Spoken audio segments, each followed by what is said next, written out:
Okay, for our project, we'll be doing the myth on Perseus slays the Gorgon. So first we're going to introduce the characters. So our first character and also the main character of the story, his name is Perseus. He's the son of Jupiter and Danae. Second character in the book is Gorgon. She is a horrible monster named Medusa. She has snakes for hair. If you look her in the eyes, you turn to stone. Third character is Polydectus. He told Perseus the story of the monster back into attempt for conquest. The next characters are Jupiter and Danae. They're the parents of Perseus, and Jupiter is also the god of the sky and thunder, and lightning and storms. The next character is Minerva. The cause of Medusa's downfall, she favored Perseus and lent him her shield to take on his journey.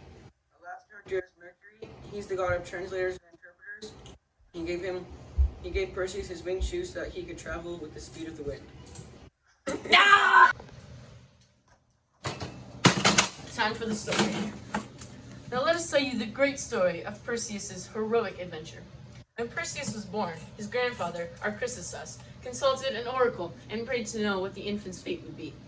When he found out what would happen, he was traumatized. The fate was told to him that his son, Perseus, would slay him. He was too afraid of this, so he wanted to kill him. As much as he wanted to do this, though, he was so soft-hearted that he didn't want to do the deed himself.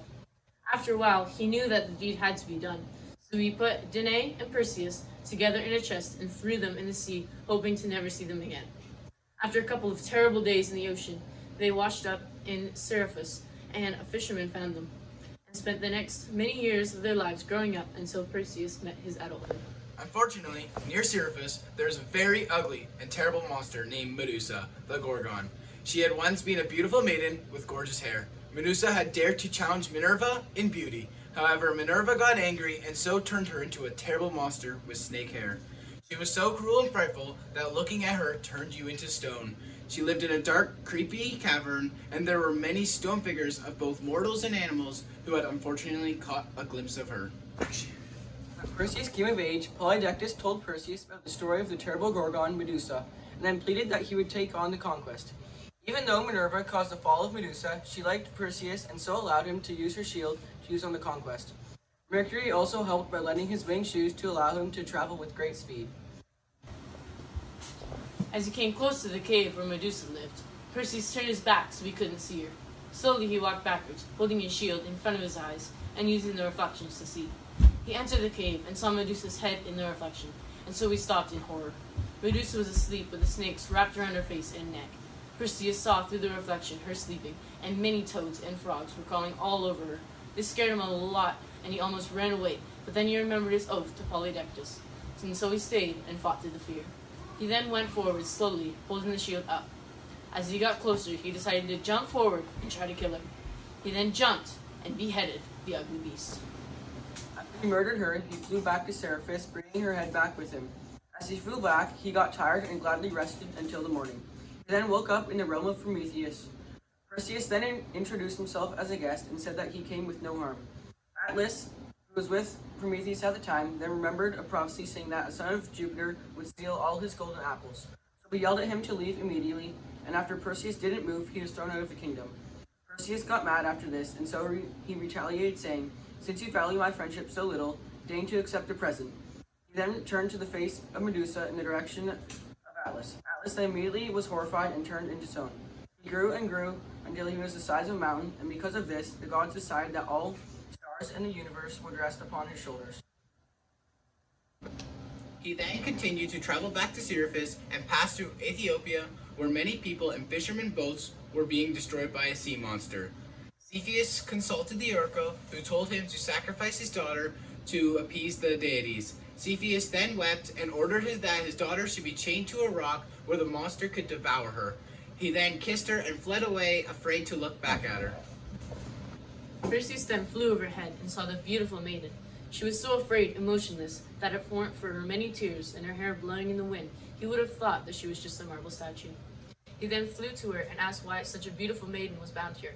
At first she was very quiet and timid at the sight of the fine hero, but then she saw that he wasn't going to do her any harm, and so she told him that she had to be bound there because it was a punishment bestowed on her country because of her mother's pride for beauty. Immediately after this, the sea monster appeared swimming towards them. The maiden was struck with fear. Her mother and father then ran back to the rock but stood helpless.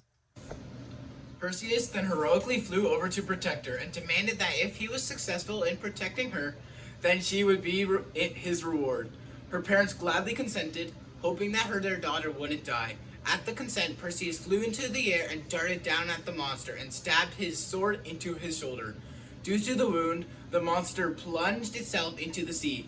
Perseus, afraid that it wasn't dead, stabbed his sword into the side of the monster several more times. Perseus then gave the monster one more stab, which confirmed the victory.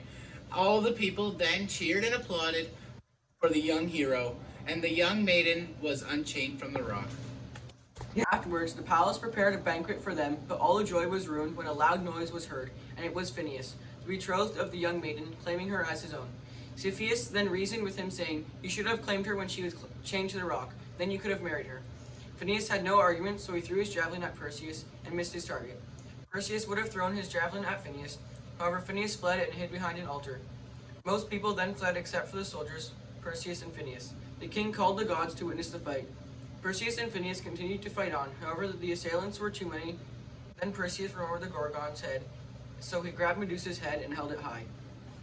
A man then mocked him, telling him to seek not to frighten them with his tricks, and grabbed and raised his javelin to throw it.